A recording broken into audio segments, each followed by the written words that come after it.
தண்டகாரண்யம் ரொம்ப நீலம் ப்ரொடக்ஷன்லேருந்து இன்னொரு இம்பேக்ட்ஃபுல்லான ஒரு மூவி. டீம் அதியன் ஆதிரை, கலையரசன், தினேஷ் அண்ணன் எல்லாருக்கும் மிகப்பெரிய வாழ்த்துக்கள். ரொம்ப ரொம்ப நன்றி இந்த மாதிரி ஒரு படம் தமிழில் கொடுத்ததுக்கு. படம் முடிகிறப்ப கண்டிப்பாக எனக்கு ஏற்பட்ட இம்பேக்ட் உங்களுக்கும் தோணும்.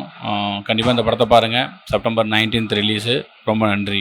மூவி ரொம்ப நல்லா இருந்தது. நான் கிளைமேக்ஸ் வரைக்கும் என்ன ஆக போகுது அட்லீஸ்ட் ரொம்ப இன்ட்ரெஸ்டிங்காக இருந்துச்சு சொல்லக்கூடாது. இந்த மாதிரி ரியல் ஸ்கிரிப்டை வந்து வி ஷுட் சப்போர்ட் பண்ணணும். ஸோ ஆடியன்ஸ் நீங்கள் எல்லாருமே பாருங்கள், உங்கள் எல்லாருக்குமே பிடிக்கும். ரொம்ப எமோஷ்னலாகவும் இருந்தது கிளைமேக்ஸ் அப்போது. எனக்கு ரொம்ப பிடிச்சிருந்தது.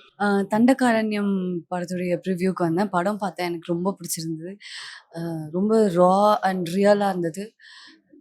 நிறைய இடத்துல கண் கலங்கிட்டேன். ரொம்ப ஹெவி ஹார்ட்டடாக இருக்குது. கண்டிப்பாக எல்லாரும் இதை வந்து தேட்டருக்குலாம் ஃபீல் பண்ணணும் இந்த படத்தை அப்படின்னு நான் நினைக்கிறேன். கண்டிப்பாக பார்க்கக்கூடிய ஒரு படம். தேங்க்யூ.